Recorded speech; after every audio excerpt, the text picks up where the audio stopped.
Joe? I don't know. No, it isn't. Is there a password for the Hamilton Get the, guest? It's Thank you, Bill. 10. Good evening, everyone. It is 7 o'clock, and I'm calling the Select Board meeting to order for May 2nd, 2022. And as always, we start with the Pledge of Allegiance. I pledge allegiance to the flag of the United States of America and to the republic for which it stands, one nation, under God, indivisible, with liberty and justice for all. All right, good evening, everyone. Good evening, Sean. All right, so we have a handful of announcements and board openings. We have a Historic District Commission, one board opening for a Realtor member, one opening for the CAPCOM, the Capital Committee, one for the Conservation Commission, one for the Council on Aging, one for the Board of Health, one for the Affordable Housing Trust, one opening on the Human Rights Commission, one opening from the Housing Authority, and then one opening on the Hamilton Wenham Recreation Board for a Hamilton resident.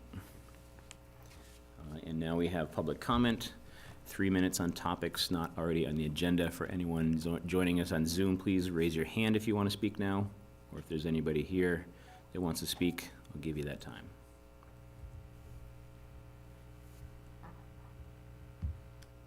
All right. Nothing there? All right. And now time for Select Board member reports and Town Manager reports. Let's start with Mr. Knudsen. Jamie, got anything to share with us today? I don't, actually. All right, that was easy and fast. Caroline? I do not, but it was great to see all the Little Leaguers this weekend, and thank you to the police and fire who showed up for the first half of the parade. That was really great. It was really fun to see everybody. And we had good weather for it, which is more than we could say the last few years. Yeah. Tom, anything from you? No, nothing for me. Thanks, Sean. I really don't have anything too much, just to kind of piggyback on Carolyn's about the Little League Parade went off really well. It's been a while since we've had it. A really nice ceremony at the park after the parade, honoring Cheeseman Field and the Cheeseman family. It's the 50th anniversary of the dedication of that field, and a lot of good, memorable, and important things from that family about Cheeseman service and et cetera. Also, the fundraiser that we had just kind of after our last meeting for autism awareness at the 5 Cents Pizza, we pretty much shut the place down, and it was good to see all the officers there delivering pizzas. Everybody got a lot of smiles and et cetera. All right, moving on to Town Manager report. Anything tonight, Joe? Town manager report should be done. I sent it to you. Did I send it to you lately? Or did I didn't get it yet. Didn't get it. We finished it late. Some of the, had a little bit of functional problems with, operational problems with getting access to all the department heads. So we'll get it to you tomorrow morning. The biggest things I want to mention to you from my section of the report are that the consultant on the ADA accessibility plan has completed their evaluations of the public facilities. They're now going over some other public systems like the website and phone systems. They'll be working on a draft report for June, hopefully. We also are finishing up the work on the second floor at the Council on Aging to accept the health department staff over there. We're mostly just getting some wiring done so that we can have Wi-Fi and have all the computers hooked up. It's internet wiring, not electrical wiring. The building already had that. We're hoping mid-May now. We're going to try to shoot to do that and have a little bit of a ribbon cutting and celebrate the fact that people are moving over there. And the consultant for the Chabaco Road paving project is planning to file with the Conservation Commission for make time for the public hearing on May 21st. Prior to that, we're going to be having a meeting with the neighborhood May 9th at 6:30. It'll be both in person and via Zoom here in the Memorial Room, and people can tune in to see how that project's going. And I'll just piggyback one more comment on Joe's comments on Chabaco paving project. I spoke with, I'm gonna forget his last name, but from the Manchester board, Eli Bowling on the phone last week about the project and them putting it back on their agenda and warrant for their town meeting June 8th. So we'll kind of see how that goes. We will move ahead whether we have that or not, but we're hoping to have that. So there'll be a little bit more discussion about the easement and the right-of-way. Hopefully get all that straightened out. Hopefully Manchester will see the light. All right, on to the consent agenda. We have approved minutes from the Select Board meeting of March 28th, 2022, and accept a donation to the Council on Aging from the Knights of Columbus for $250. Anybody want to make a motion? And that's the COA. That's That's the a COA. donation to the COA. So I would make that motion, but is it an issue with the minutes if Bill's not here? Right, and These two can't vote on Yes. yes, Yeah. so let's, Separate them out. we'll, if you want to just make the motion for the donation, Jamie, that would be fine. it? All right. I move that we approve the donation to the council. Oh, no, wait, is it the Council on Aging? Yep, Council on Aging. Council on Aging of $250 from the Knights of Columbus. All right, second by anybody? Second? All right, second by Tom. All right, all those in favor, say aye. Aye. All right, and now on to the agenda.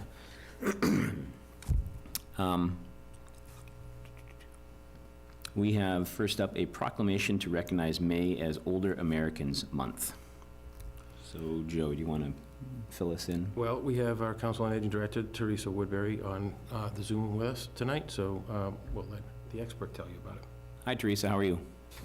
Hi, how are you? Thank you for having me. Give us kind of an overview here. So in 1963, President Kennedy declared May as Older Americans Month. At that time, there were 17 million seniors over the age of 65 living in poverty that were receiving services of some kind. So he met with the National Council of Senior Citizens and decided that May would be a good time to celebrate the seniors of America. So many towns and communities take this time to recognize our seniors and the work that they've done for the communities currently, in years past, and in the future. We hold celebrations, we recognize our volunteers, we kind of ramp up our activities at the senior centers just to thank them and everything that they've done, not just for the senior centers, but for the communities at large. So every year, the president does a proclamation in whole. Many states also look for or have a proclamation as well, and many communities also have a proclamation, which is what I presented to you guys, looking for from the community. We have many activities going on this year at the center. I'm hoping next year COVID will kind of be at bay and we'll be able to have a larger celebration. Hopefully get a party going there with entertainment, food, that kind of stuff. So. Sounds great to me. Does anybody want to make a motion and then we can discuss it? I move that we approve the proclamation to recognize May as Older Americans Month for 2022 as it is in the packet. All right. Anybody second? Second. All right, second by Caroline. Any discussion? What defines an older American? Is Jamie an older American? That's a good question. Teresa, what are we considering older Americans? So anybody over the age of 60, although we don't discriminate at the senior center, so anybody is welcome to attend any of the programs that we have. So if you're 59 and a half, you can still show up and be welcome. Of course. Any other discussion? I think we're, Just a question, I was curious, I know you said there's state and federal proclamations. Is this modeled after one of those, or is this unique to Hamilton? Or how did this come about, I guess? Yep, so this is modeled after the ones on the state level. So many communities will have the same proclamation. Great, thanks. anything else? All right, all those in favor, say aye. Aye. Aye. Thank you, Teresa, and we've heard great things. We just got I don't know if Joe told you, but we got an email glowing about you helping people at the senior center, and we've heard nothing but good things, so you're doing great stuff there. I do have a Thank follow-up you. question to that. Teresa, if folks want to stay in the loop about what is happening at the senior center, what is the best way to get information? So our newsletter goes out once a month. We're also looking to do an email newsletter once a week. I'm hoping to get more people on our newsletter list. And then our Facebook page is also a great resource. Awesome. And if there's So anything, that our Facebook page is Hamilton Council on Aging. If anybody wants to check that out and like it. And then the town also does a lot of reposting and resharing our Facebook page. yeah, perfect. I was gonna say, Joe, just make sure we're promoting all that we need to for this month. Yep. All right, perfect. Thank you, Teresa. Thank you. Thanks, Teresa. Thank you. All right, next we have a request to establish a school zone on Asbury Street for Cutler School. And we have Chief Stevens here to talk to us about it tonight. Welcome, Chief. Thank you, Mr. Vice Chair. I appreciate your time. And I know it says on the agenda that I'm looking for a vote to approve. I'm not necessarily looking for a vote for approve. I just want to have a vote to continue to look into this. And I'll explain in a few minutes. And Joe, do you have the PowerPoint? Yep.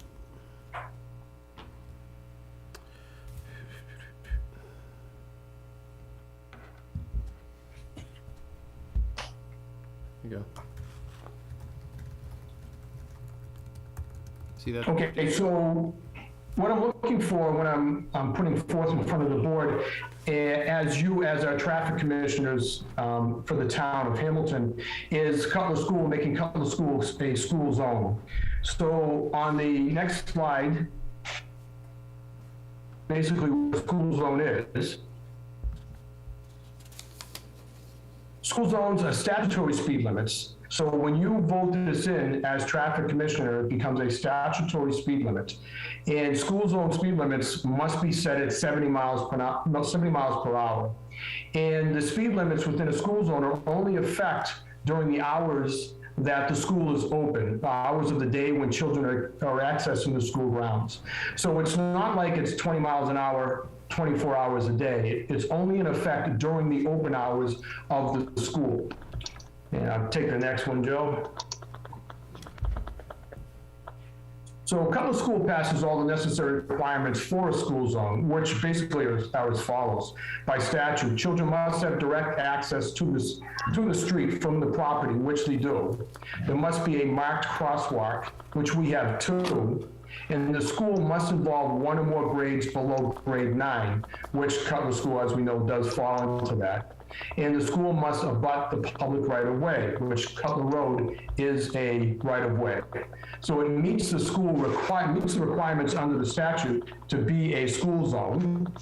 And I'll take the next one, Joe, please. So why do I think a school zone is needed? Well, Cutler School is an elementary school with young children, as we know. The current speed limit is 30 miles per hour, both directions. There are 2 crosswalks where children can potentially cross the street. Parents can potentially cross the street. There are a lot of young children that walk to school with parents, some walk without parents. There are a lot of curves on, and I'll show you on a map in a few minutes, there are a lot of curves on Cutler Road. It's not a straight road. And the curves make this a dangerous road because of vehicles that are traveling maybe a little bit above the posted speed limit and with children crossing the streets. We also have an outside play area that's not fenced in. So where the kids are outside playing, where it's directly right in front of the school, by where the gymnasium is and that green patch of green grass there, where the parking lot cuts in around it, or when the entrance of the driveway cuts in around it, or if it's off to the field, off to the left-hand side as you face the school itself. So kids have access directly to the road. And I'll take the next one, Joe, please. So if you look at the aerial map of the school zone itself, you can see where the school is, and you can see where the play area is, which is the arrow in the middle. The arrow way up the top on the left-hand side of your screen is crosswalk number 1, which is in the area of Five Sons Pizza. And it's a play area where arrow number 2 is.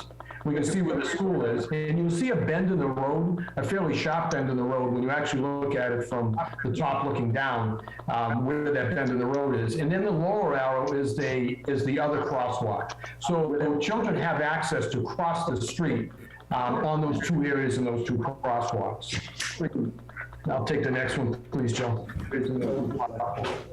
So, school zone and signs, school zone signs. So, non-illuminated, what's required is non-illuminated signs indicating that it is a school zone, which is accompanied by a supplementary sign indicating the hours when in effect or children are present. So those are some of the statutory requirements. The zone shall not begin more than 300 feet from the school grounds. So you have to have 300 feet. You can't go beyond that 300 feet. You can't be outside of 300 feet going both directions. There shall be a school zone ahead signs before entering the school zone as well. There's certain requirements by state statutes about signage that you have to have in a school zone. So, and there's also an end school zone signs if the area is not legally speed zoned within 50 feet, of the end of the school zone. So Joe, if you would just tag on that second, the signs, please. So this is an example of what the signs look like. So you have to have a school zone ahead sign, and then, which tells you that you're entering a school zone. You have to have an end school zone, and you also have to have a speed sign, a school speed sign of 20 miles an hour. Now it can say when children are present, as does that, or it can also give specific specific times, Monday through Friday between 8 o'clock and 3 o'clock. So I like when children are present more than I like the specific times. And I'll take the next one, Joe, please.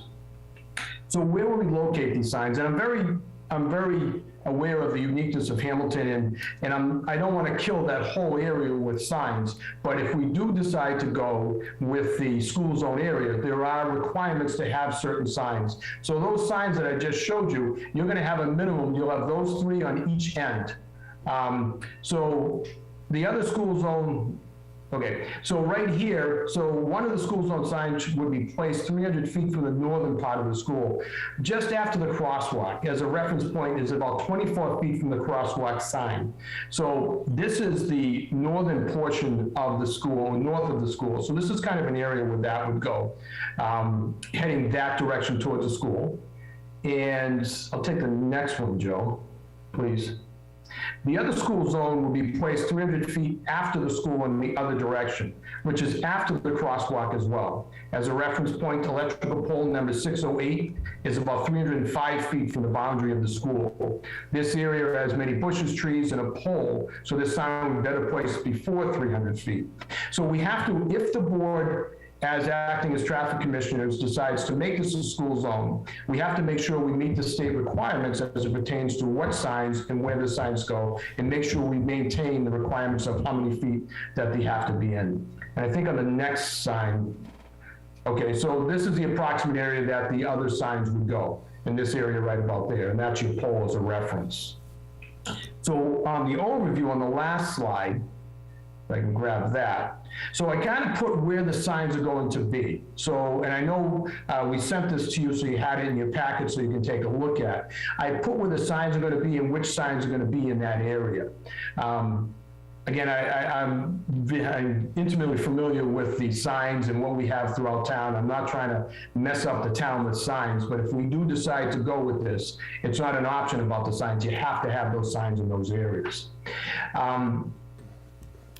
We don't have a lot of accidents in that area, so that's one thing I take in consideration.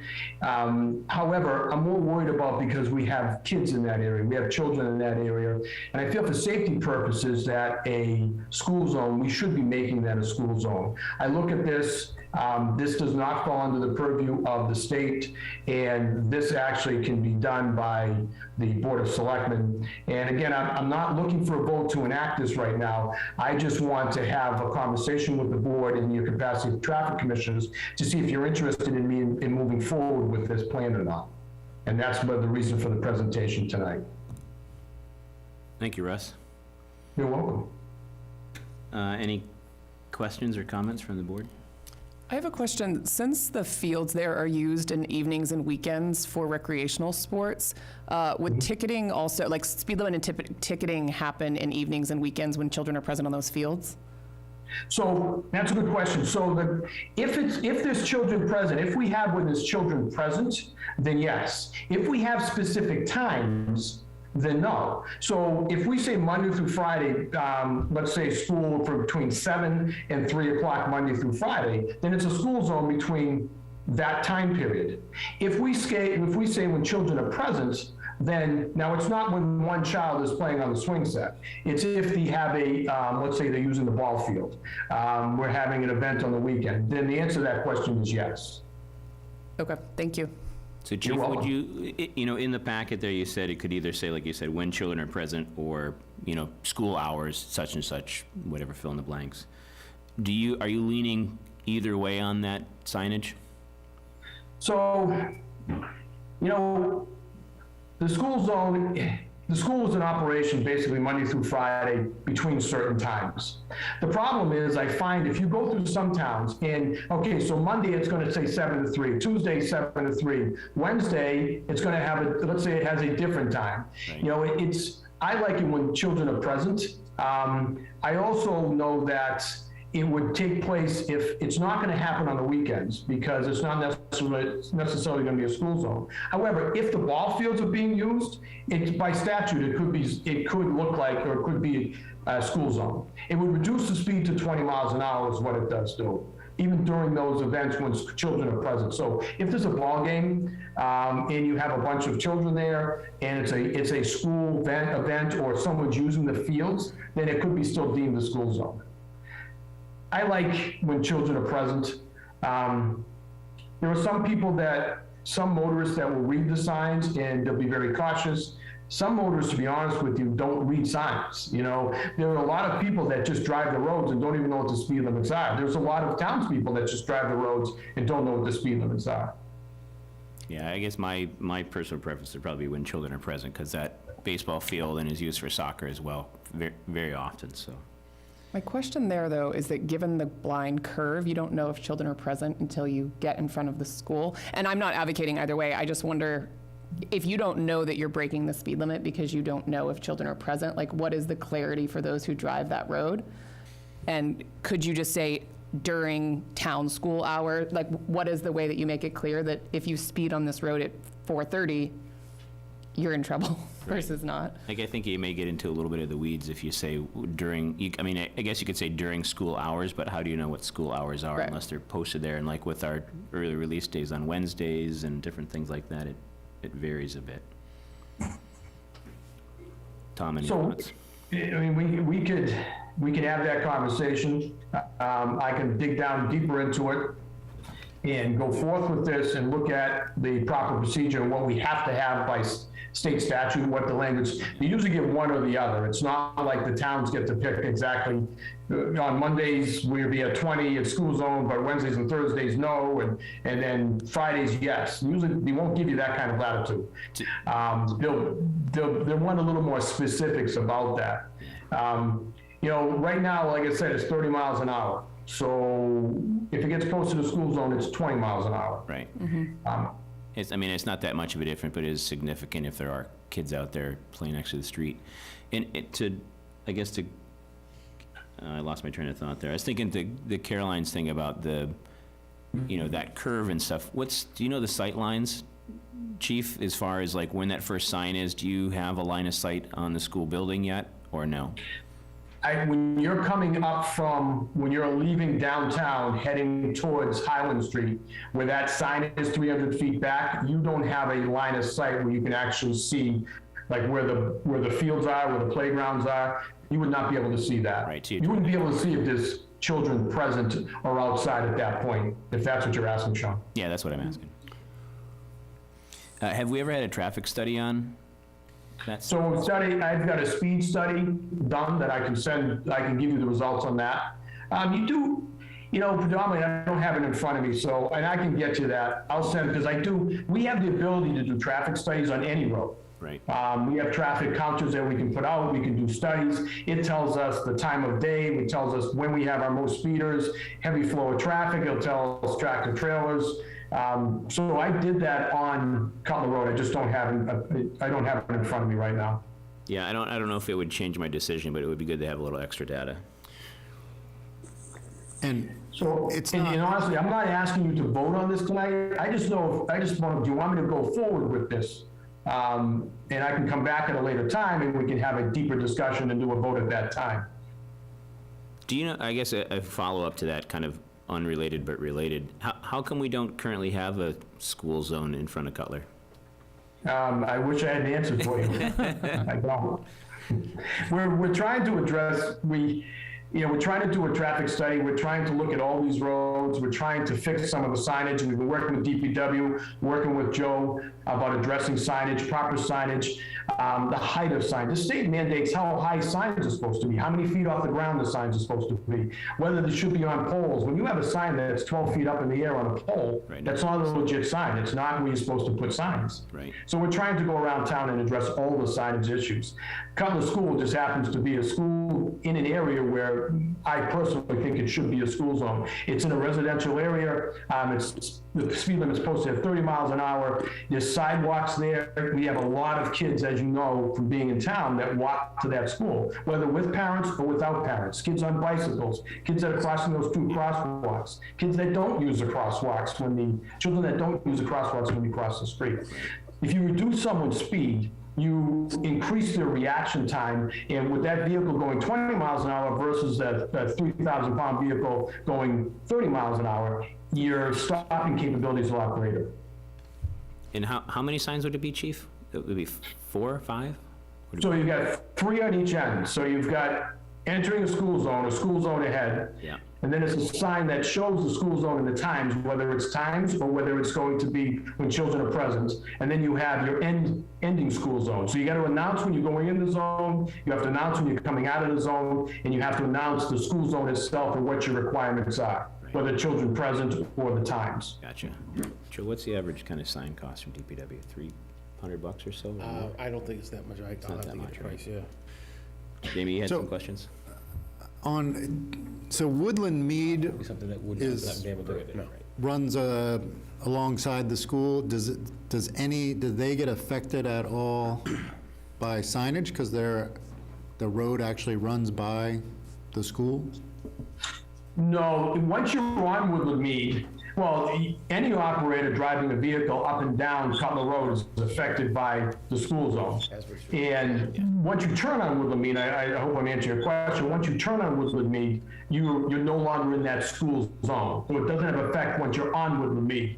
But if you're coming down Woodland Mead, you take a left or a right and you're within that school zone, then you have to abide by that school zone. Okay. Gotcha.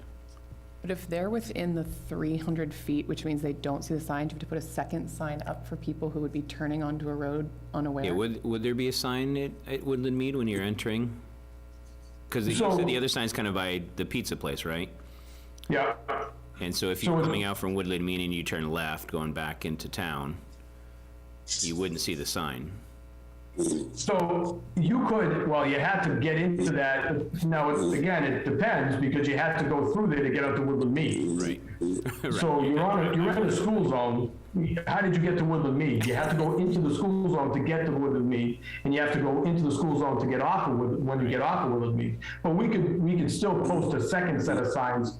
To your point, to take a left, if you're coming down Woodland Mead and you take a left, you could put a second set of signs there as well. Yeah, you'd have to really accelerate on a Woodland Mead to get up to 30 miles an hour. You really have to punch it, yeah. You have to be committed.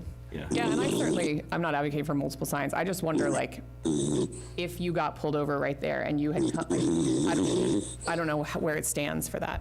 Right. It's a good question. I can reach out to the DA's office and ask them what their feeling on that is. You have to get into the school zone. I think their question, because it's a dead-end street, so you gotta come, it's not like you're coming in from a back way, like has an access that Right, you can get into there's Woodland Mead access. without going through that school zone. You had to go through the school zone to get into Woodland Mead. But still, we could put another set of signs. If you took a left, we can put another set of signs. It'd have to be down a little more, because you'd have to take that left and have the signs in an area where you can actually see them. You can't put them too close to the intersection of Woodland Mead, because once you took that left, then Right. you would be past it. Right. All right, any other questions for Chief? And I guess then, not really a vote tonight, but maybe just kind of a straw poll, or do we want to keep talking about this and move forward with it? Thoughts? Head nodding. Seems like Yeah. Seems like a proper thing to do. proper thing. to Keep do, our yeah. kids safe. Yeah. And by all Do you means, need anything? if you, as board members, hear from our constituents in town, any feelings on it, just let me know. You know, if they're positive, negative, I'd like to know, so I can kind of address any of those concerns that they have. Do you need anything more from us tonight? I do not. I just wanted to put this on your radar and see if there was an interest for me to push forward. The next step I'm going to do is talk to town council.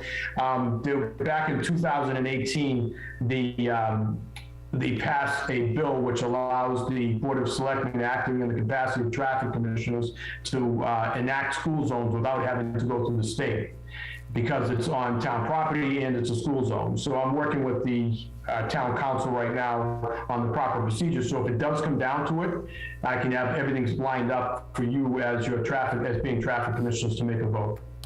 Okay. That sounds good. Thank you all. I appreciate your time this evening. Thank you, Chief. Thanks, Chief. All right, up next, we have application for a permit to block the sidewalk on Railroad Avenue. So Joe, can you fill us in on this? It's a I don't painting have- of a building, I- right? Unfortunately, I don't have a ton of details, but if Yeah. you permit, so Green Painting is a company that's going to be painting one of the buildings on Railroad Avenue. In order to block a sidewalk in the town, the board, the select board has to vote on that. So Do you remember what building it was? I can't remember if you told me or not. Scott's emailed me that, but if you could authorize the blocking of the sidewalk subject to review of the site by public safety, which would include police, fire, and DPW, and agreement among all three that it'll be safe for the public. Are there ADA considerations that have to be made? Yeah, that was my other kind of question. Yeah. How long is it blocked for? Just while they're painting the building, it'll be either for a few weeks in July and August.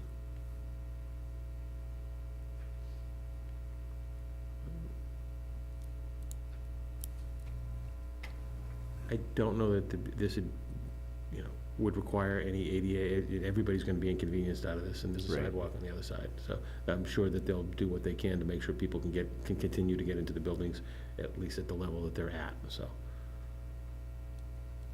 All right. Any other questions? Anybody want to make a motion? I'd move that we authorize the blocking of the sidewalk on Railroad Ave, subject to public safety Review. review. All right. Second. Tom seconded. Any other discussion? Okay. All those in favor, say aye. Aye. Aye. Unanimous. All right, next we have approve a one-day alcohol license for the Community House event on May 8th, 2022. Discussion and vote. So this is in your packets.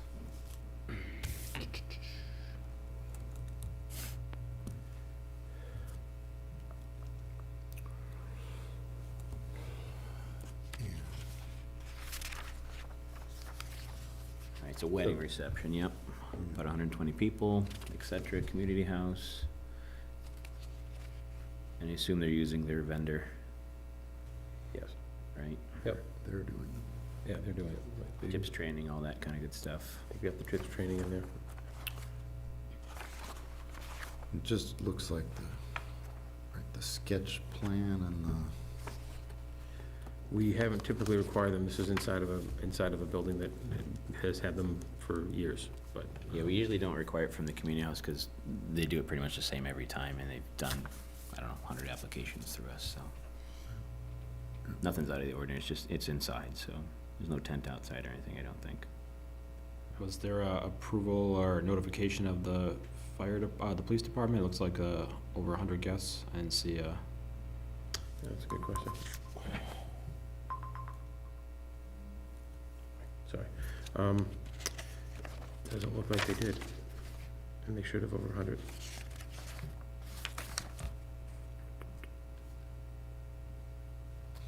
you want to permit, subject to Subject to, checking in with Yeah. Scott James? yeah. Does it matter if it's confirmed that's inside and like no one can leave the premise, and who's responsible for ensuring that they don't go onto the lawn? Well, over 100, they're going to need to have a detail officer. That's why they need to notify public safety. So in order to do this, we'd have to have them get a detail officer anyway. So the detail officer will keep them inside. So, okay, so it is for inside only. Got it. Okay. Thanks. So did somebody make a motion yet? I can't remember. I don't think anybody did. If anybody wants to make one and add that condition onto it with the So detail officer and check in with I can make a motion to, James. I can make a motion to approve the one-day alcohol license for a community house event on May 8th, 2022, subject to notification of the police department. All right, a second? Second. All right, any other discussion? All right, all those in favor, say aye. Aye. Aye. Ayes have it. All right, up next, we have Select Board Committee Liaison Appointments. So, we don't have Bill here tonight, and I don't have his. Or do you have his? You don't have it either. Caroline, I didn't get anything from you. Did he give you the Jamie by chance? I did email you late, You did, late in the day. That's late in the fine. game, yes, but I was very amenable and flexible in my response. Okay, so let's kind of, I guess we'll hash this out. Jamie and I will meet sometime this coming week, and we'll kind of hand them out later in the week, hopefully, or early next week. And then I can get bills from him. I don't know if he wants similar than last year or not. The only thing that let's talk about tonight, then, instead of kind of who's doing what, is we have the master plan steering committee. We have former select board member Rosie Kennedy, who is currently on that as I should say she was the current select board member on there. And there's been some kind of discussion, and she's turned in a interest of staying on that committee. So that committee would go from a 9-person steering committee to a 10-person steering committee. We would also have a board of selectmen member on it, and she would kind of just be an at-large member. Chair did submit an email asking. And the chair did submit an email, and we've had another recommendation from another person on that committee that she stay on, since she's done work, and she wants to stay on as well, so she's reached out to me and said the same.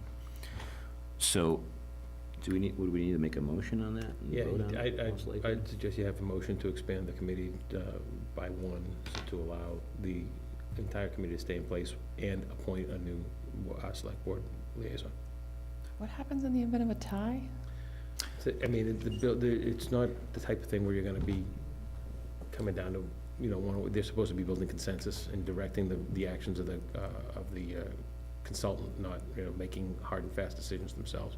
Ultimately, the plan has to come forward and be approved and blessed by the select board, so I don't think there's gonna be a lot of opportunity for, Yeah. 5 to 5 votes. I think it's a good question, because we usually try to steer away from an even number committee. I've seen some towns do even numbers, and it always baffles me, but I think in this circumstance, it's like Joe said, it's not like a controversial thing. They're all working together to get one master plan to bring to us, to bring to the whole kind of town, I guess. So the whole goal is building consensus, so.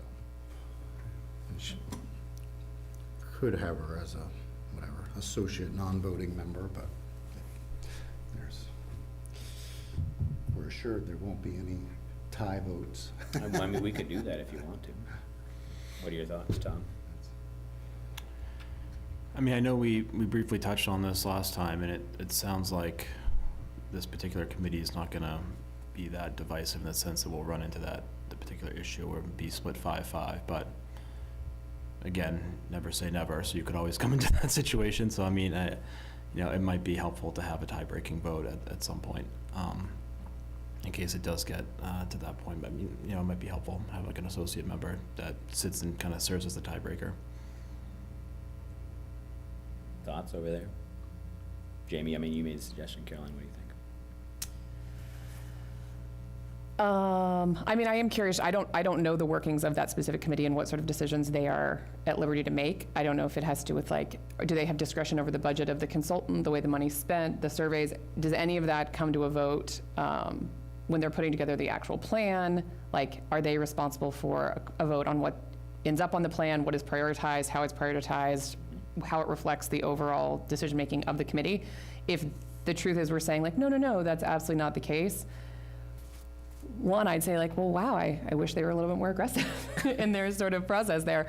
But if we feel like that isn't the case, then I'm not worried about it. If that is the case, that there are decisions that have to be made and decisions that have to be made, it does not feel like a 5 and 5 or a split possible committee is the right idea. But I also, I know that Rosie's done great work on this committee, and I certainly don't mean for this to be an act to like relegate her to a position like an associate. It's not because of that. It's more because what sort of decision-making power does this committee have, and what's the best way for them to make those decisions?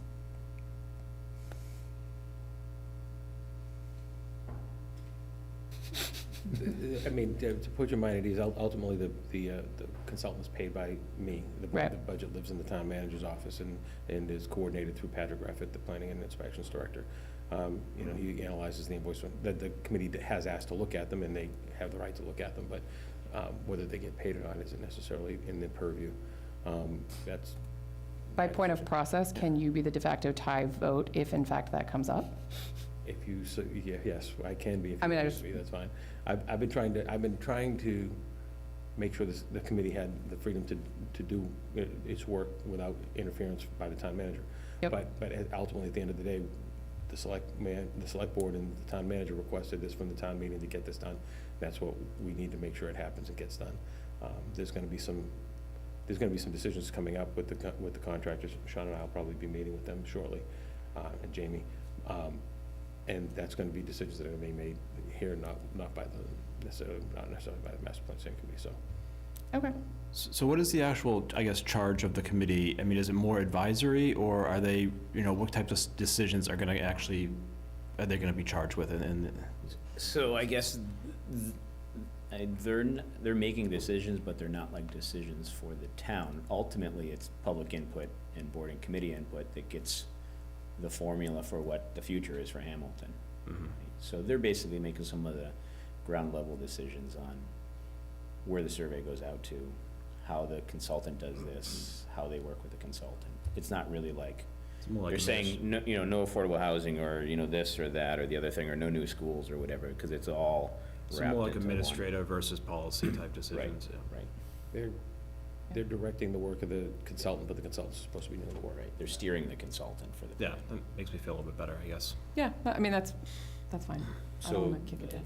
kind of make a suggestion, if we haven't already got to that point, that we leave her an appointed member, and she still has the same voting rights, but in the case of a tie, we could put that condition on that the town manager will be the breaking vote. Sure. Sound good?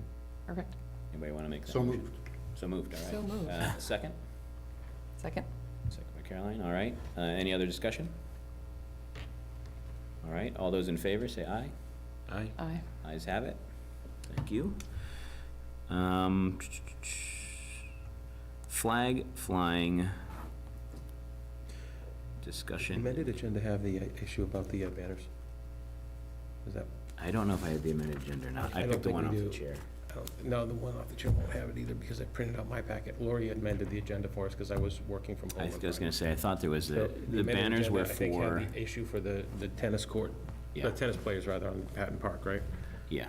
So, So let's take that one up, even though I don't see it on my agenda, but it's on the amended agenda. So the tennis team, the high school, high school tennis team has requested hanging banners on the tennis courts. We do hang banners from time to time. You can see the water banners are up, and in the past, we've done the North Shore Nordic Association and some other things like that. They have requested a dozen or so, I think it's 13. 13 kind of vinyl signs or posters of the players on the team to be hung up on the tennis courts. And do you remember for how long, Joe? For the rest of the month, to celebrate them in the last month of the season, something like that. I mean, I'm trying to find the email now. It was last Friday, right? Yeah, Or last Thursday, I mean. yeah, it's last Thursday. Okay, so. remember the name of the, it might have been Wednesday night after. It might be Thursday morning, I think.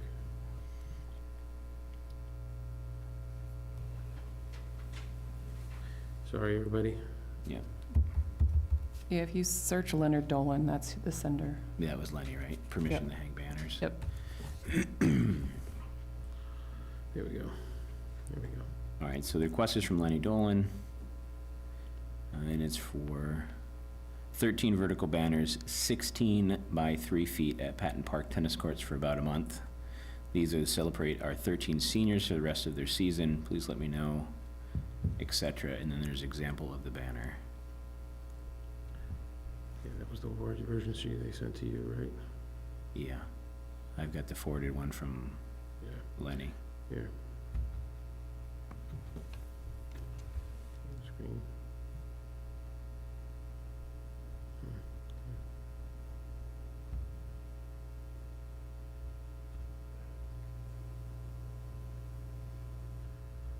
So that would be, congrats, and then we'd have a picture of the teenager with their name. I think with their name. Yeah. That's 22. So I'm guessing they're about, I said 16 by 3. I'm thinking that means 16 inches wide Inches, yeah. by 30 feet long. Foot and a third by 3 feet, yeah. So I'm assuming they're vertical, Yeah, And it's just something Yeah. like this. 13 of them across, yeah. Is there a precedent? Do we hang basketball banners in the gym at school? Do we do football at the baseball at the baseball fields? Anything that happens at the schools is the purview of the schools. This only comes to you because they're asking to hang it at Patton Park. No, I understand that. There's been no precedent there's been no precedent Yeah, while we- I've been here of hanging banners for the sports teams at Patton Park. Okay. I just wonder within This would be a first.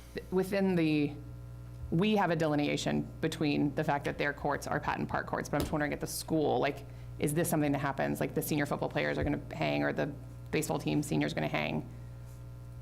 Right on the backstop or the baseball. Yeah, field, like, to it, hang. that just happened not to be at Patton Park. Is this like a thing, or is it specifically to the tennis team? I mean, I don't know the answer to that. I know that in other towns will hang banners, but they typically hang them on their stadium, wherever the Right. stadium is. So for instance, where I live in Swampscott, all the kids' banners for all the different sports in the fall were hung on the stadium. Got it. thoughts?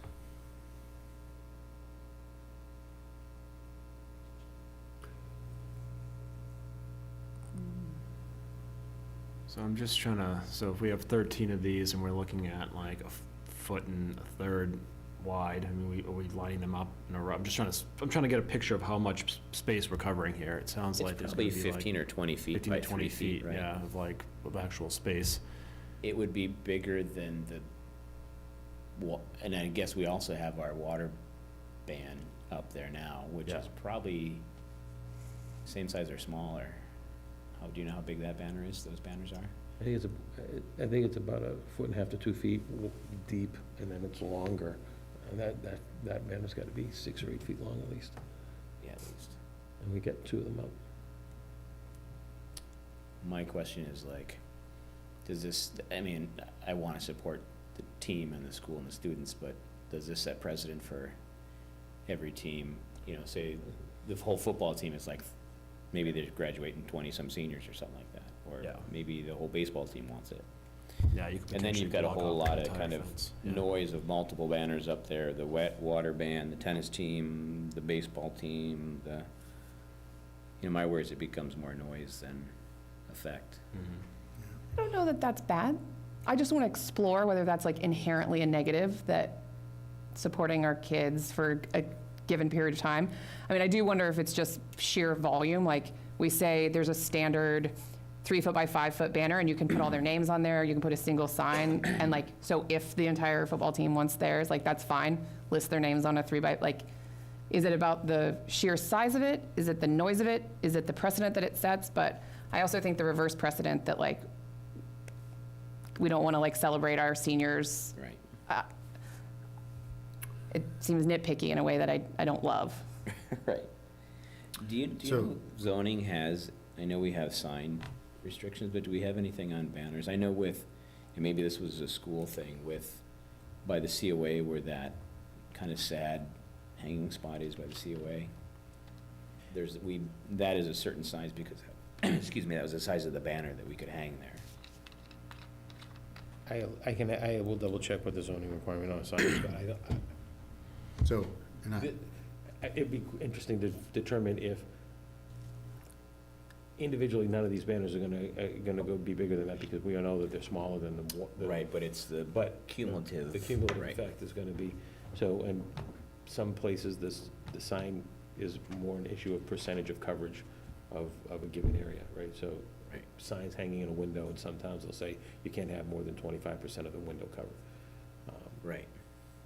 Yeah, that was kind of my thought of like, this, seems fine, from a size standpoint, would probably be fine, but if we get bigger teams, you might be covering that entire fence area and Or, stuff. or multiple teams. Or multiple and teams, so, yeah, exactly, so so, The tennis team gets up there, and then the baseball team says, hey, yeah, we want in on that too.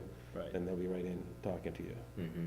So maybe if we get that information on the proportions of what can be covered, and then we can kind of allow for a certain space to be apportioned to that type of Right, like if we've got banner.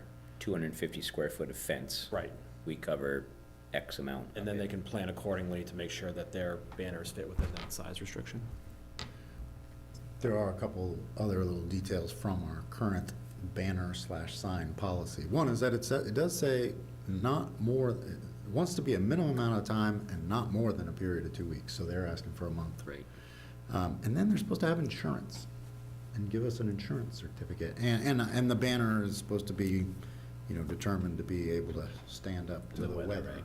which right now, the winter's not too much of a problem, but Right, I'm gonna assume, but I don't wanna assume, I guess, but I would assume these are vinyl banners. She didn't. She didn't specify.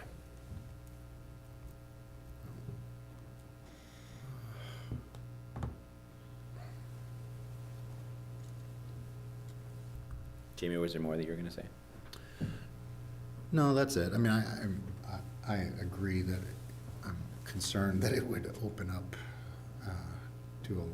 to a lot of requests, but maybe it wouldn't. I don't know. I think if we, I mean, it is ultimately our discretion, so. try to, But I do think if we, at anything, this should, I don't know if we need a policy, but maybe there's some kind of a rule and reg kind of a thing for square footage of that space. Yeah, because to Caroline's point, I think it's an important message to send to the community that we, Supportive. supporting the sports teams and supporting the the athletes. I think that's an important thing to send, so I think that's something to consider as we look into this. Well, and that this is the tennis team on the tennis courts. Right. Right, like I agree. I mean, if the football team wants to display the football signs in an appropriate place for football, I think that's separate. But to the point of like everyone clamoring for the side of the tennis courts, Right. I think we can be clear that it's the tennis team on the tennis courts. We want to find a way to celebrate the seniors. We think this initial proposal might be a little larger than what's comfortable for most, but also in the event that next year we have 19 seniors, like then what happens? Like, can we find a way to mitigate that? But Does our tennis team play on those courts? I don't think they do They do. I know that they're, I think they they're play playing at at Bass Pingree. River or Pingree, right? I think they're playing at Pingree. Pingree. Because they originally, their courts were in Wenham behind the tea house, and those courts fell into disrepair Yeah. and were never repaired, so they started playing at Pingree, and it hasn't been, so it's not like you'd be hanging their banners at their home court. Right. no, but it's still the place that people think of tennis when they're in True, Hamilton. I mean, It it's is a tennis court, correct. it's because of us, they don't have courts here they play on. So I think there's other things there too.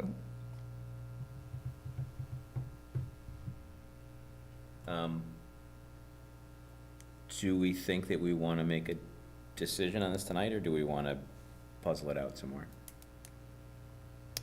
What is the period of time, like, I mean, school ends in 6 weeks, so did they already print the banners? Are they waiting on us to just go hang them tomorrow? Do we know? Yeah, I guess I have a handful of questions that aren't quite answered, like, are they vinyl? To Jamie's point, do they have insurance for anything? And what was the other thing that you had said it was in the? Just that it's a 2-week maximum. 2-week maximum, that was it. Yeah, so could we follow up with like sort of additional questions, comments, and see if they're already ordered, see if there's a way to maybe, you know, resize them? So I potentially? initially responded to her that this may not make it until the May 16th agenda, and she said she understood that, so I wouldn't necessarily. Okay, so Okay, let's, so- let's not kill ourselves trying to figure it out tonight. Let's figure out kind of what type of banner they are. Right, are they vinyl? Can they hold up to the weather? I'm gonna assume they are. Overall size, like spacing, if they are 16 inches by, it says 16 by 3, so I'm assuming that's 16 inches by 3 feet. That's Yeah. Right? so, yeah. That's kind of what the picture looked Yeah. like It anyway. says it's a vertical banner. I mean, should we be so a little kind bit of- more proactive in saying that, like, this, as it stands, these seem to be larger than we're comfortable with, given how many there are? I just don't want to go to them in 2 weeks and then say, like, no, not these, and then it's 2 more weeks and then school's out, like, Well, I think that, like, I think that if we contact them, and I think the other thing is, one of us or DPW or somebody can go down and just get a square footage Yeah, mark it out, yeah. and see, because we do have the water ban signs up. There's another sign up there, I think, for the soccer team. I only saw the water ban sign recently. And then just kind of, I think we always have to accommodate for that water ban sign. Yeah. Right, that's always just, we just know it's gonna have that square footage on there, and then what's the acceptable amount of the rest of the square footage? And you're gonna want them to abide by the 2 weeks in insurance requirements? Yeah. What's the insurance requirements about?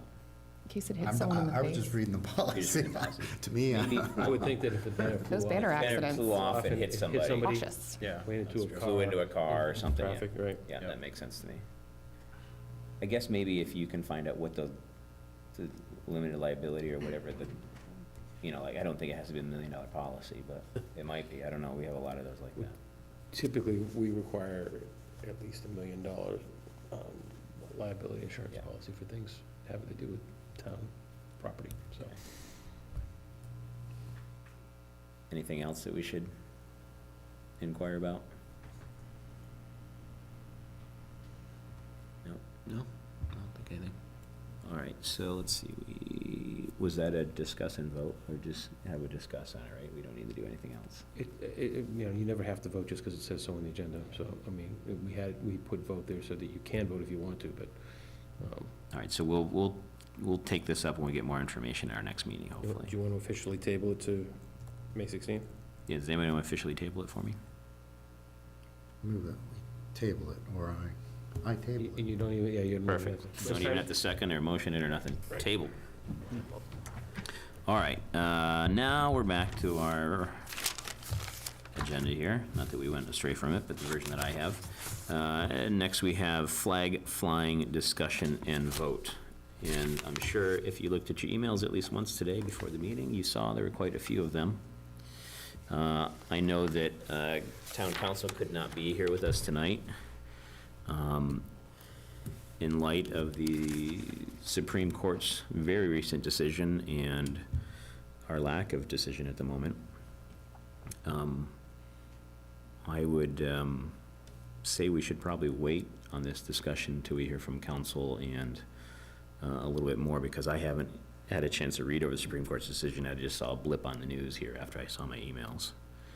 I would entertain a tabling of it if people are comfortable, or we can discuss it if you want to. Hint. So, I mean, I guess I would say that not, I agree any discussion of the policy should wait until town council. I think we should go ahead and make the decisions about the potential flags that are out there. So, and I have read the decision, it's, it's actually really clear about kind of what I've been saying for a long time, is that City of Boston, the only, I can read you, I have it highlighted and everything, but, I mean, they had a come one, come all policy, basically. And so the Supreme Court said, we, kind of getting to the most important point, because they kind of go through this whole analysis, say, well, this doesn't really tip the scales, this doesn't really tip the scales. And finally, we look at the extent to which Boston actively controlled these flag raisings and shaped the messages that flags sent.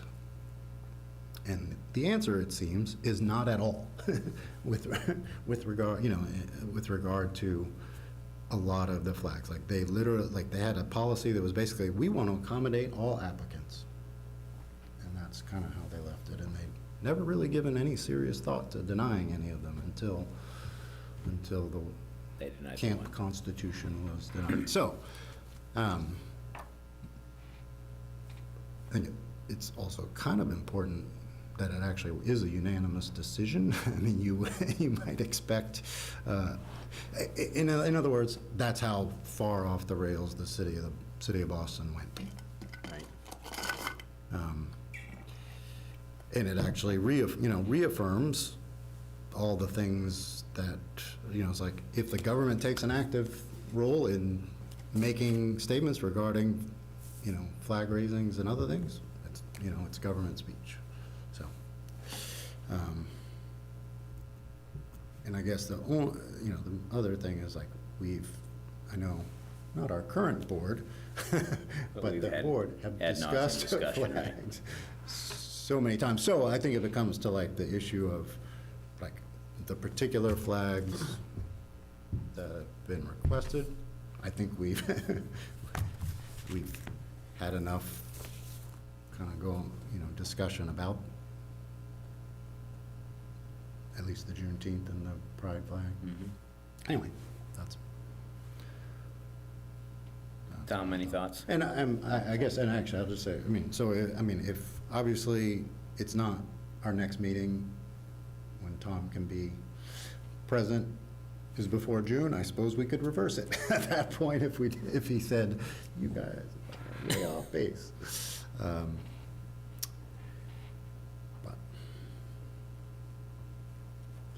Tom? Yeah, I read the decision as well. So, I think Jamie made some good points and, summarized it well.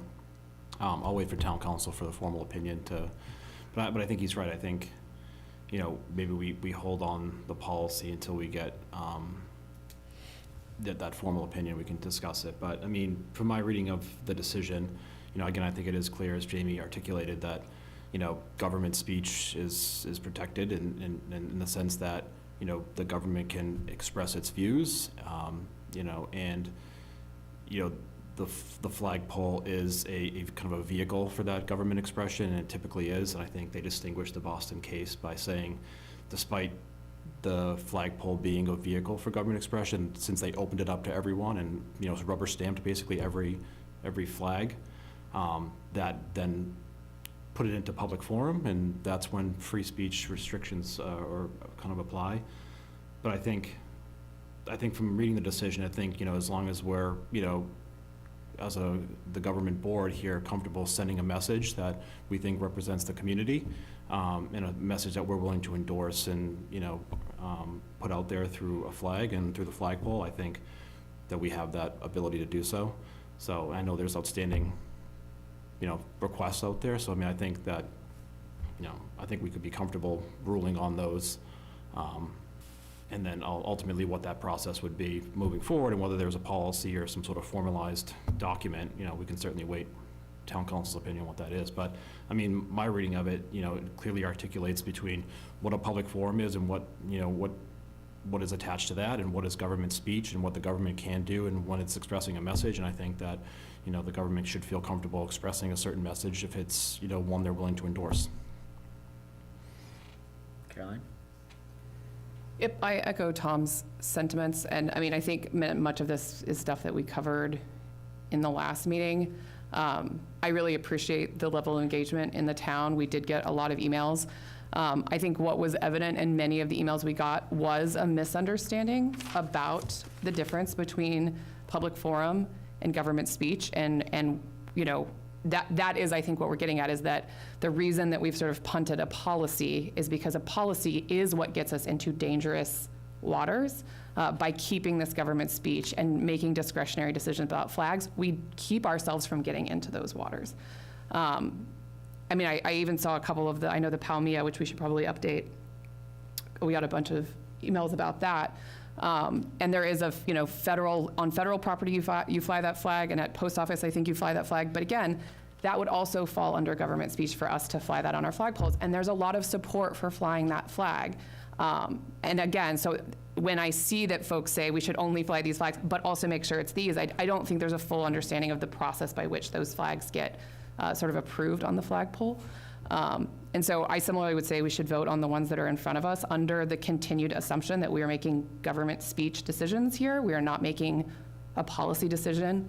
This is not a public forum. It is not, First Amendment freedom of speech on our flagpole. It is government speech, and we can vote based on that assumption. And if town council has other advice for us later, we can look at that. But it seemed pretty clear to me reading the decision today that that's what this came down to. All right, so if I'm understanding it right, which hopefully I am, we are thinking about tabling the policy and discussing and voting on, and I'm gonna assume we're talking about, I think, the 4 requests that we have in front of us, not any of the new requests that came in today. Is that correct? Yeah, I would think say. that's right. Okay. Anybody want to start then? Or anybody want to table or the policy? Well, Okay. the policy's on the table, and the agenda item didn't really necessarily pretty take open, the so we policy- can- Didn't take the policy off the table specifically, so. All right, so I guess we don't have to table it, we just don't have to talk about it tonight, so let's talk about the other requests that are in front of us then. Anybody want to start? What are the 4 that we're talking about? We have the Pride flag, Juneteenth, Gadsden flag. Gadsden flag, Front of me, and and a the right to life flag. Right to Life flag. And these are all for the month of June, or is the Gadsden July? Yes, it was for the. And Tosh, I'm sure July, you said for Gadsden. I And, specifically had requested July 4th, because it was, based on these sort of tentative, can you hold on one second, Tosh? I can go back. Well, I'll give you a chance to speak, but then when you do, just come up to the microphone. We'll have our discussion, and we'll have you Okay, come up. sure. Perfect. All right, so we've got those 4, the Right to Life, the Don't Tread on Me, Pride, and Juneteenth. Okay. Are we taking them one at a time? However you guys want to do it. I'll let you, if you feel like talking about all of them, talk about all of them.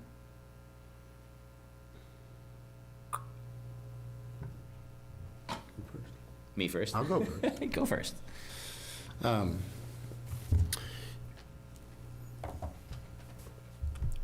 Yeah, I guess I'll talk about all of them. Yeah, why not? So, I am in favor of flying the pride flag for the month of June at Patton Park and Town Hall, and the Juneteenth flag, I think, for a week beginning June 19th. And I think so Juneteenth, I mean, honestly, I would really hope that just about everybody could get behind that as sending an important message. I know there has been some sentiment expressed, and again, there's been some sentiment expressed that we shouldn't fly anything other than the American flag and the Massachusetts flag. I don't think that I think there's precedent for flying other flags, and that it communicates an important message about our town and being welcoming, and it has happened, well, Juneteenth has only happened as of last year, when it became federal holiday. But sends a really important message about the history of slavery and race relations more broadly in our town. There's been an incident this week that many people are aware of. We won't get into that, but that's not kind of the only one. And it's important that we speak out in a positive way regarding people of other races, of which there are not that many in our town. So I would hope, and I think, so in getting into the pride flag, a similar issue, but also these, either the last 2 years or the last year, depending on which flag we're talking about, have happened. They have been well received by the community, and rightfully so. And I think it's critical that they are, and I think it would send a very bad message to change course at this point. But that's, even if we were voting on it for the first time, I would be voting on that.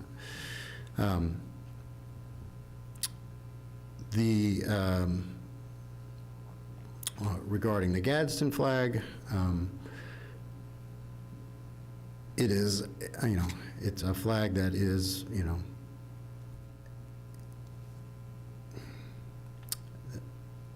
has maybe a great historical history in some respects, being connected to the American Revolution and having gotten some play at that time, but it ended up not being the flag adopted.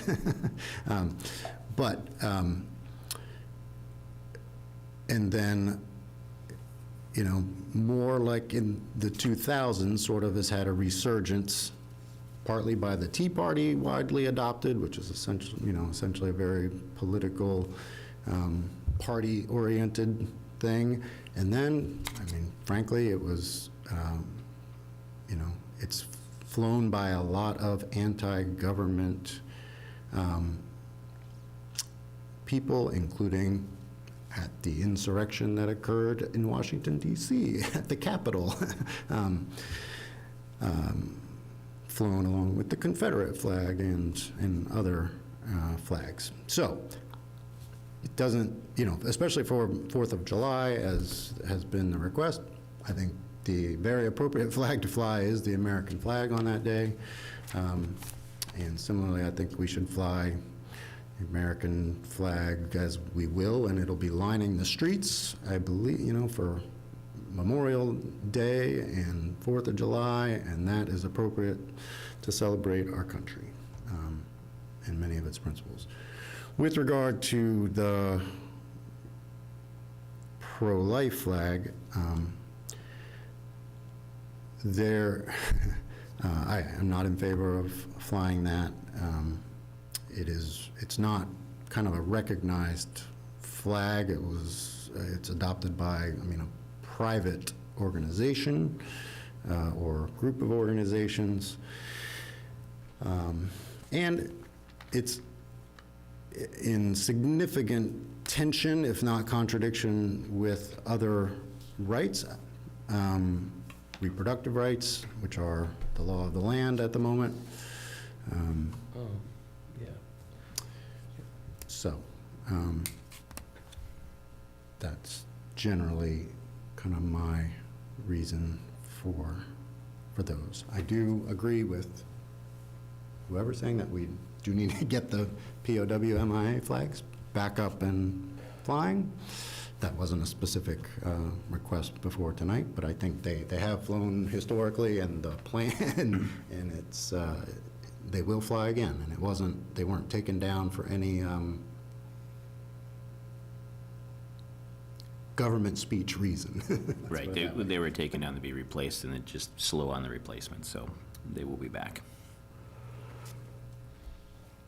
Tom, were you finished, Jamie? I didn't mean that. I'm finished. Caroline or Tom? Go ahead. Yeah, so I guess I can start. I agree a lot with what Jamie said. Especially around, the Pride and the Juneteenth flags, I think, we have flown them before. My understanding is that they have been flown by the town before, and I think they send, an inclusive message, that we're sort of welcoming all, all individuals into this community. And I think, the Juneteenth in particular, that particular flag is sending a message of a, very important date for, members of our community. And same with the Pride flag. I mean, I know these flags have been, recognized at the federal and state level. They've flown at the State House. So, I mean, there's precedent there for these types of flags to be flown. And, I think from a government message standpoint, I think it's something important that we want to send to this community, something that we show that we value, that, that we're looking at all citizens in a welcoming fashion. So I think that's something that this government and this board can endorse and can kind of get behind. So I do feel comfortable with those two flags.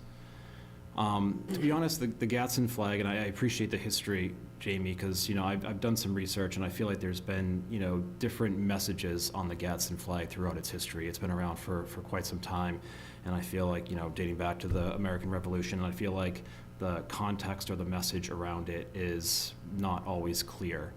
And I think maybe it was tied to the Revolution at one point, and now, as Jamie mentioned, it's it's been flown next to the Confederate flag, and in D.C. at the Capitol insurrection. So I think it's taken on a new life and a new message, and that inconsistent message concerns me, because if we're sending a message as a government board, we want to send a clear message and we want to send a welcoming message, and if we're not clear on it, and I'm certainly not clear on the message, so I wouldn't feel comfortable sending it.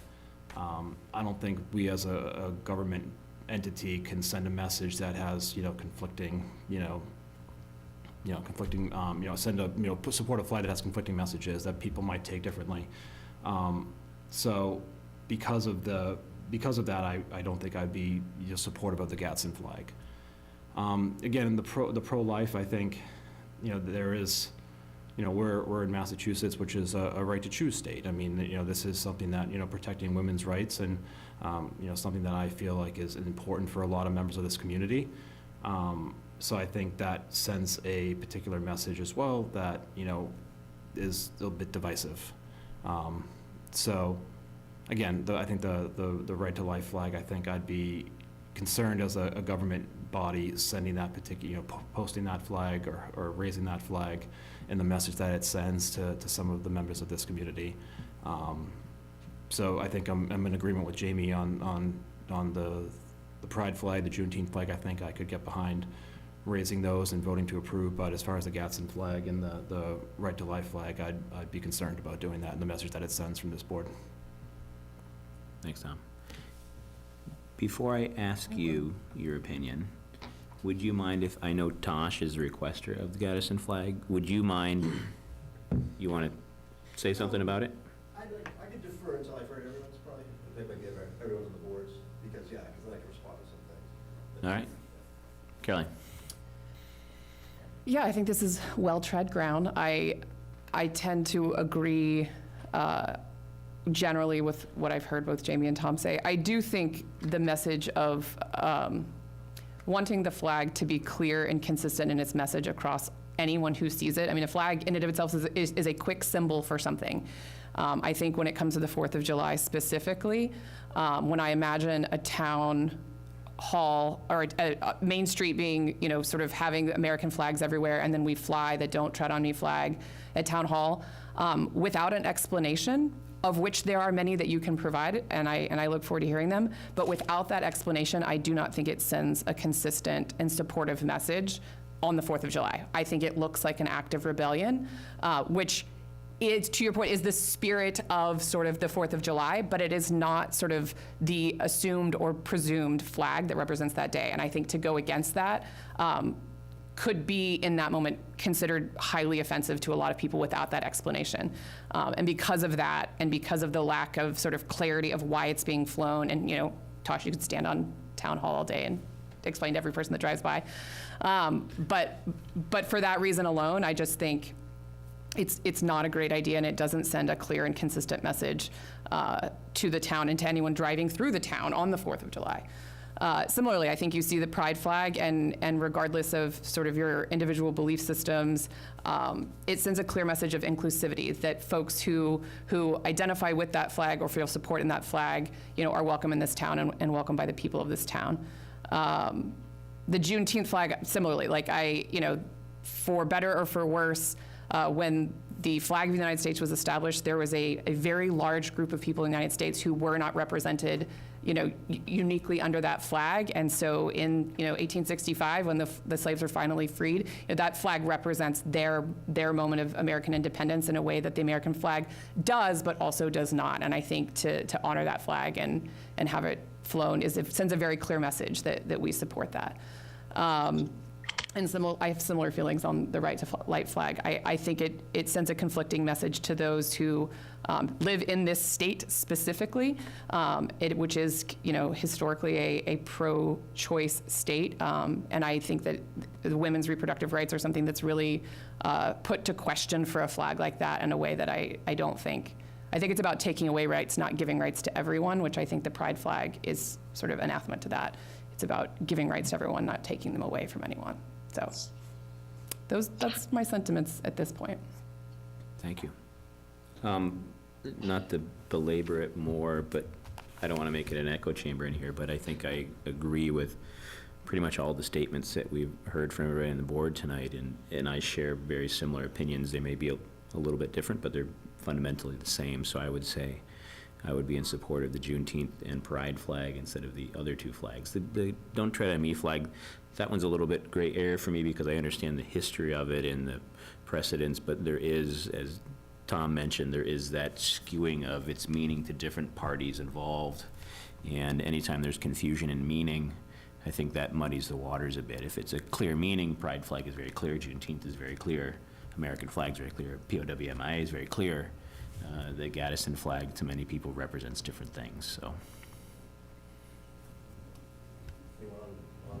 Anybody on Zoom wish to speak now? You can. Please raise your hand if you Please raise your hand if you do.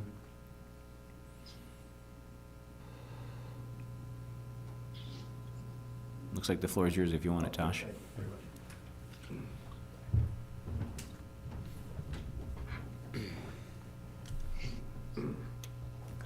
Tosh Blake, Sagamore Street. Thank you for the opportunity to speak again on this. Yeah, I was kind of following the Supreme Court stuff today. It's pretty interesting. It did come down on the side of if it's government speech, which Boston ran afoul of. They kind of had it as an open, almost like an open forum. Clearly Boston was in the wrong. Here it's a bit different in Hamilton where it was sort of, I guess it started off not with government speech unifying. I think the pride flag went up by request of a private citizen to 2 town officials, according to the town manager, he had said at the previous meeting. And it went up then the town manager, he agreed with the message of the flag, and the chief of police was the other official.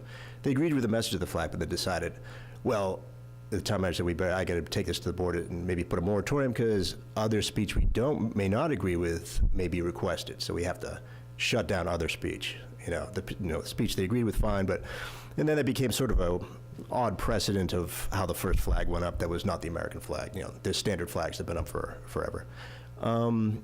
So now I think the town is deciding and at least explaining, which is good because I had made a request before, which were not explained why the moratorium was not lifted. It was just, well, we have a moratorium, that's it. So it's good to hear the opinions of different people on the content of the flags and I think the viewpoints. And some people agree with certain viewpoints and have characterized certain flags as kind of universally agreed upon, which I disagree with. I think, for example, the pride flag, it goes by different names, unity flag, transgender flag, whatever. Certainly some of the stuff that flag represents, and if you're following national debates on transgenderism, especially in certain things with schools, where some advocates are pushing certain things in schools, and a lot of people don't agree with this stuff, and you have school board fights where either members of the audience disagree with what school committees have decided, or people running for positions just on these certain issues. To assume that if you see a certain flag, whether it's the transgender flag or the Gadsden flag, they have different interpretations by different people. So to claim that everybody knows what one flag stands for and every agrees on it I think is a false statement. Obviously, controversy reigns on all of these flags, probably except for maybe no one, not so much the Juneteenth flag, but I think the pride flag has some controversy, nationally speaking. I'm not against it, but then again, I think there should be equity. And so what we kind of run into a thing is where the town, yes, you can decide as voting on the board that you want certain flags because you agree with them. You kind of run into a problem, I think, ethically, if not legally maybe, but ethically is engaging in viewpoint discrimination, where it turns out that the flags that are agreed upon are all associated, whether right or wrong, with one party or one side of the political spectrum. In the case, left-wing political spectrum, obviously, Juneteenth and pride flags, the left and the Democrat Party is associated with these flags. Right wing, maybe, my flag, I wanted the Gadsden flag is associated with the right. Also, it could be associated with libertarianism and sort of, in general, government overreach, not anti-government per se. I mean, we need a government, obviously, but that kind of thing, and also the historic nature of it. So essentially, you're willing to engage in viewpoint discrimination. I'm not saying legally that's wrong, you have the power to do so. I'm saying ethically that's maybe not good for the town. My opinion is, as long as it is either you fly, like what some people I think have requested, you've hinted emails, just the flag, two flags, you have your American flag and state flag, or open it up to different viewpoints, and some you may not agree with. It's easy, of course, to just vote on the flags you agree with. I mean, that's, obviously, that's the easy thing to do, but it is kind of convenient, but ethically, I don't agree with it. I think that's not the way to go. So, before you vote again, I would like to reiterate my request for the Gadsden flag, and I kind of limited it to the 4th of July because there was a tentative, going forward, you're going to get into this more if you do indeed have a policy, which I suggest you do have a policy, so it's not a confusing, Kafkaesque kind of thing where some flags are flown. How do they flow? How are they flown? Do we have to keep, making requests continuously? Have a policy, and whatever it is, at least then you could figure out what to do with it. But so I'd like to bring back my request. I know you're probably not going to vote for it, but have the Gadsden flag, and I'd like to see it for the month of July. Mr. Knudsen is, extended, by his example, extended the Juneteenth flag. He wants it for 2 weeks, even though Juneteenth is one federal holiday, one recognized holiday, but apparently there's no time limit on these flags. So I'd say July is a patriotic month. I'd like to see the Gadsden flag fly on the town flagpole in front of Town Hall, and at Patton Park if there's flags on that. But I think going forward, as you come up with a policy, keep in mind viewpoint equity in a sense, I'm guessing. It's easy to discriminate in favor of what you want. I don't think it's good for the town because I don't think it represents everyone in town, as you've seen with some people probably sending you emails and such. So, just keep that in mind, and I'd like to see less identitarian politics getting into town in general. I would consider certainly the pride flag an identitarian flag that represents a subgroup of us as Americans. Some people may identify with, different orientations, just or be allies or whatever. But I believe more in e pluribus unum. I mean, the American flag is supposed to represent all of us. Some people may not even have any affinity for the American flag, but it does represent all of us. So if we get away from that and get into a caste system where we can vote for this one group we think is extra special and everyone should see that, ethically, that's kind of, the American experiment's kind of getting off the rails, and the 14th Amendment equal protection kind of ideals we're getting away from that. And I don't think that's smart for this town or the country, quite frankly. So that's all I have to say about that. All right, Thank thanks, you. Tosh. Yep. A question on, Tosh brought up the point of the Juneteenth flag. Is there a time frame that most places, state, federal, have flown it for? Yeah, so I proposed for a week. That's what we did last year, was the 19th to the 26th. That's what I thought or we did, something. yeah. It was like a week, right? 7 days or something. And we may want to leave a little wiggle room in that. I haven't looked at my calendar, but Depending on what day of the week and everything like that, right? certainly by the 19th. By the 19th, right, correct. Do you know how long we flew it for last year? Was it the week? We flew it for a week last year, but it wasn't exactly on, I think because the Juneteenth was on a Saturday last year, so to have the ceremony they did at Patton Park, they did it on either the Thursday or Friday night before. Right, I mean, I think it was the Thursday night before because yeah, I guess I would probably, if we vote for that tonight, that we should coordinate that date with whatever that ceremony is and do the flag raising at that. Juneteenth is on a Monday. Oh, yeah, I'm sorry, it's on a Sunday this year and be recognized on the Monday. The holiday is on a The Monday, holiday's on Monday. the 19th. Yep. So, Yeah, I mean, I think maybe we should leave the ceremony out of the, Right, the Just raising, what- it. Yeah, just what because date? then it gets a little too complicated, I think, if we just, if we're trying to coordinate around that and et cetera. All right. I think we've had our discussion. Does anybody want to make, do we want to make multiple motions? One motion? I would be more in favor of one motion umbrellaing what we've talked about, but I'm open to anybody that wants to make one, or several. You're thinking, I see thinking, wheels turning. Jamie, any Yeah. suggestions or any suggestions from anybody else on the board? The question is whether we want to do a motion for each or a motion for all of them together, outlining the ones that we, Yeah, I mean, I guess we could basically, we could make a motion for each flag, and then either rediscuss it or just not have it seconded or et cetera, or we could make one motion for what I think the general consensus is, and then move on that. so I'd move that we fly the Progress Pride flag for the month of June, and the Juneteenth flag for 1 week, beginning June 19th. no, No? 18th is Juneteenth. The observation's on the 19th. Oh. Right? The observation's on Monday, which is the 20th. The 20th, sorry. I think this Juneteenth is June June 19th, sorry, that was my bad. Fail. I was done with, at Patton Park and Right. at Town Hall. Okay. Anybody want to second that motion? Second. Second by Tom. Any further discussion? No?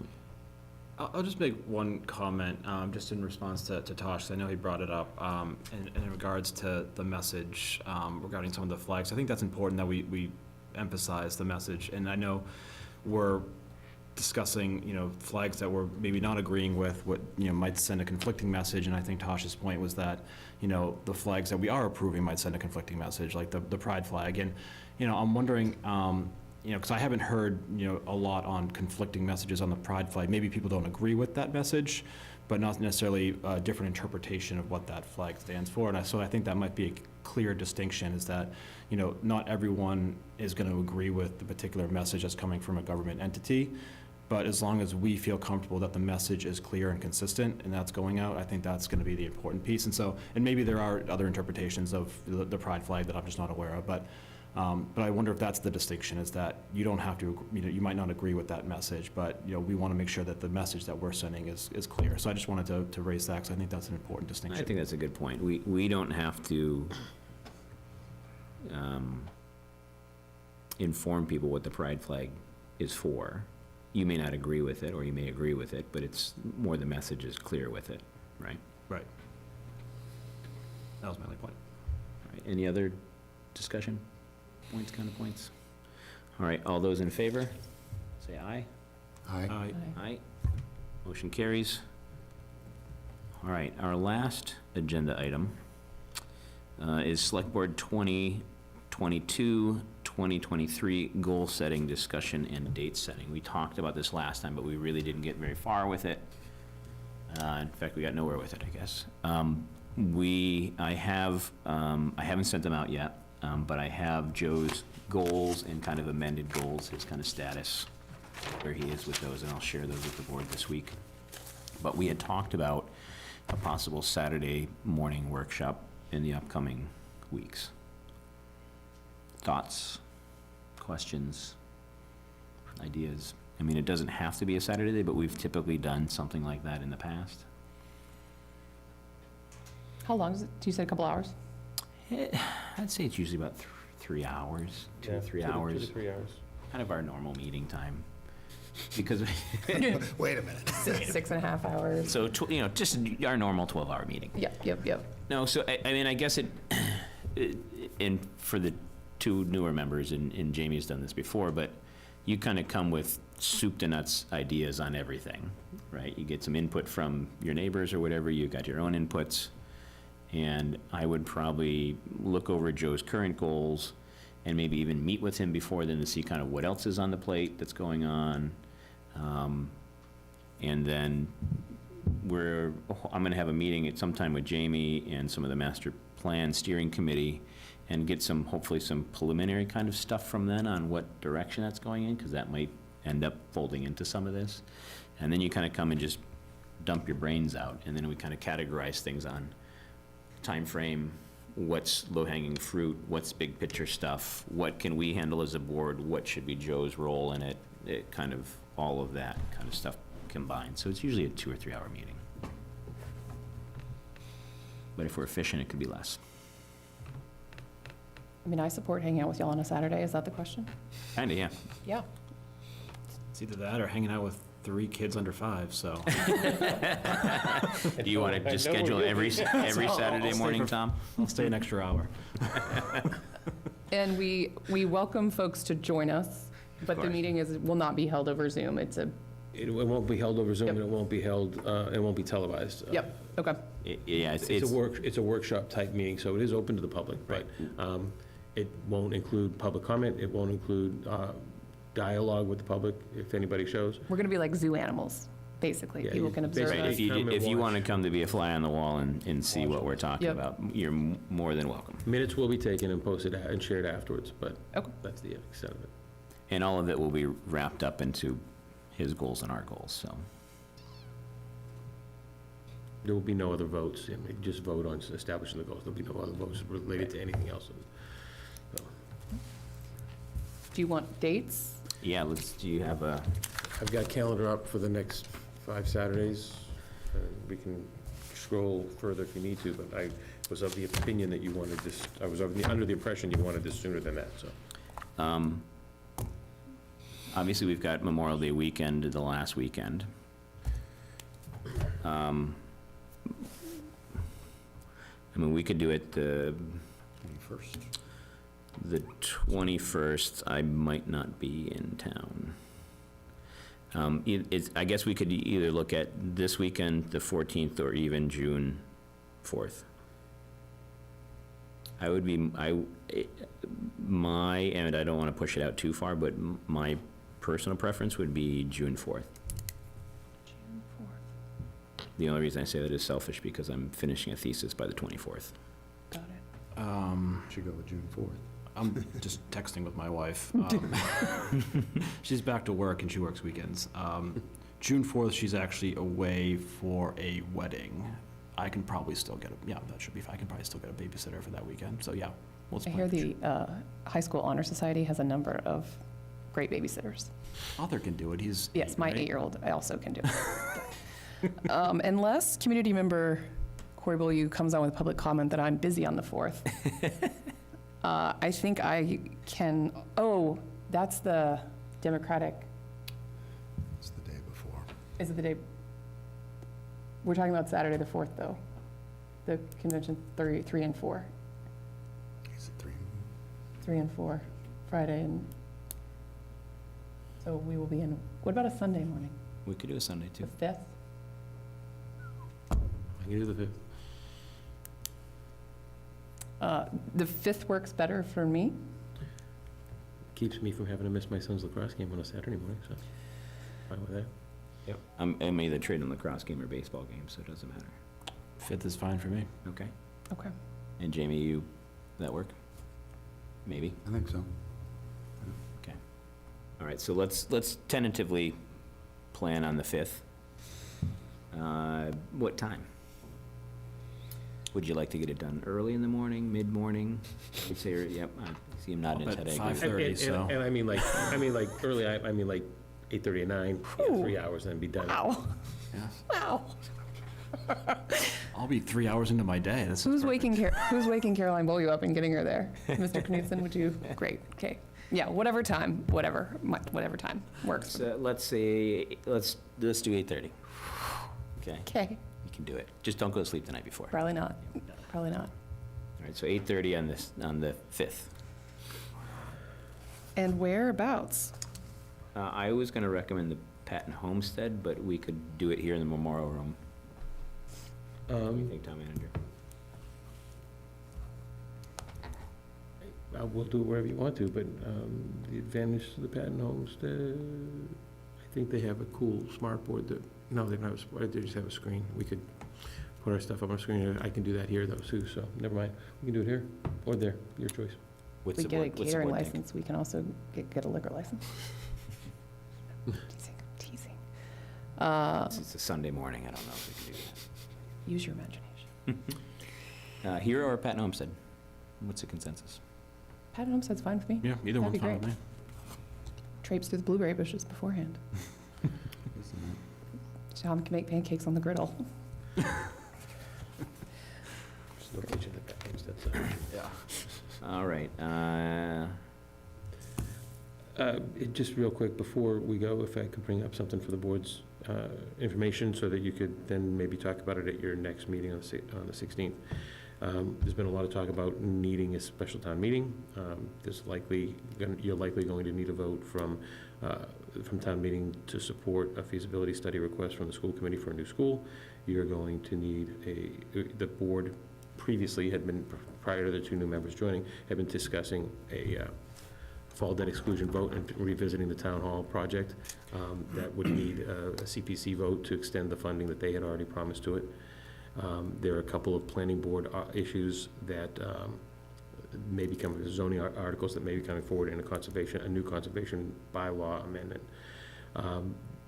The date that's been identified by the town clerk for doing that, and that we've already reserved with the high school in hopes that you'll agree, is October 1st. The main reason for that is that if you go after October 1st, the clerk will be busy with early voting for the state election, and so would not be able to have the time to come here. And prior to that, you kind of run into a mess with the end of September and not having enough time to get it done properly. So we're recommending October 1st be the date for a special town meeting.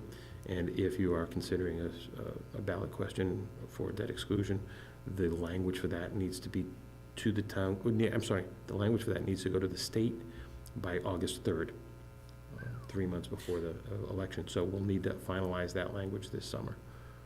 right, and if we do a special on October 1st, it's about a month-ish earlier than we typically do it, right?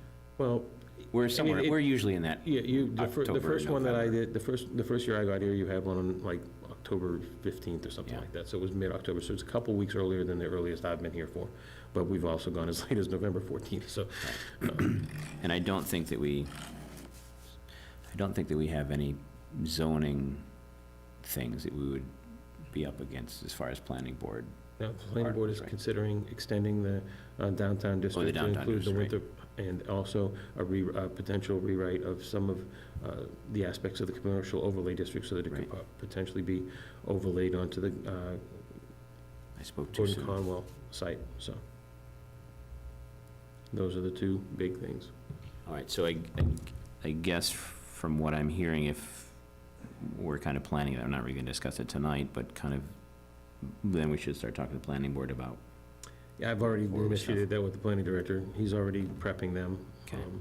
But we do need to get some clarity from the board by your next meeting that's gonna be the date. And if you could even give me a little straw poll hint that you're willing to lean that way, then I can start to plan the schedule, because everything backs up from the date. So, Yeah. hearings and everything else, and special town meeting, the warrant has to be posted 2 weeks prior, not a week prior, Right. so. straw poll.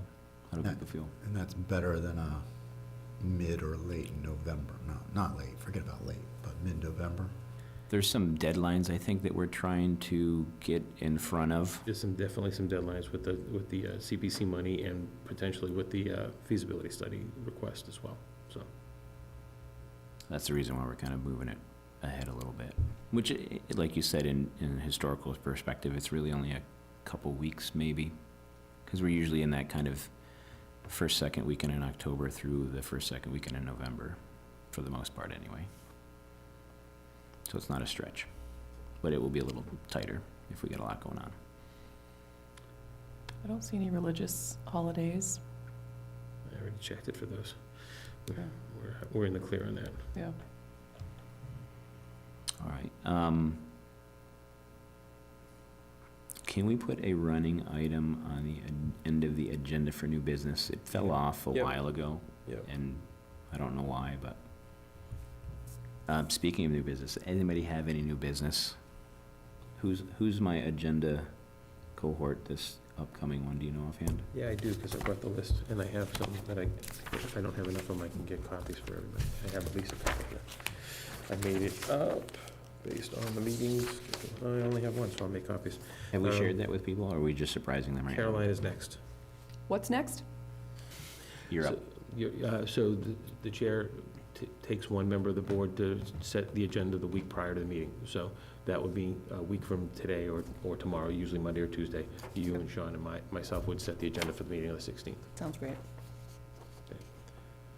Can you send that list out to folks so they get a, Yeah, or I can even make copies and give them all one as they walk out the door, but I'll send it, I can send it to Whichever. everybody. so any other new business anyone can think of at the moment? If not, you can let Caroline and myself know before we set that agenda next week. One other thing on new business, I'll add it, is since we talked about liquor license stuff today, up until the last 2 years, we have left the application and approval stuff to the town manager. Just as of recent, we've had the people come in and talk to us for each case individually. I don't know what the feeling of the board is, but I think it's worth looking at again, whether we need to have people come in, unless it's some different situation. But if it's a standard thing, my feeling is that we let the town manager handle it. And the reason behind that is if you have an event coming up that is pressed for time and we don't have a meeting, you're gonna miss your event, or we'll have to have a special meeting for it. That's just my kind of 2 cents. Specifically, this comes up with the community house, which typically gets last-minute requests to have a wake or something, and they want to be able to serve alcohol, but they can't because they don't, currently they can't if they don't have a meeting date that they can hit, so. Yeah, this actually came up in the last meeting, and we were in favor of that. There was a question of the legality. But It had been done, when I first got here for the first 6 months or so, that was the way, but then after there was a change in the board, it just, I Yeah. don't even remember there being a big discussion about why it changed, it just changed. Yeah, But and we certainly make sure that the board would be aware of all of the. Yeah, I looked into this a little bit when I was doing a rework of the one-day liquor license policy, and I looked at a number of other communities, and I think that's kind of the consensus, is that, and I built language in there as a proposal of, that they may become before the select board, in the sense that if there is a particular situation where we think we need to get additional information, then we can Right. call them in, but I think that's kind of what other communities do, they just. right, you know, most let them towns is, I forget his name. Ipswich, I think, was. Ipswich, Peabody, Danvers, I think the Yeah, they just. town administrator, town Yeah. moderator, will, Yeah. Right, whatever, just signs them. yeah, in special circumstances, we still have the authority to pull them in if we need additional Right. information, but, Right. most times we probably wouldn't. All right, anything else? Just a motion. I move that we adjourn for the evening as Anybody? the select board. Anybody second that Second. motion? Tom, all right, all those in favor, say aye. I Aye. Good meeting, folks. Thanks for everybody at home for joining us. It's a wrap.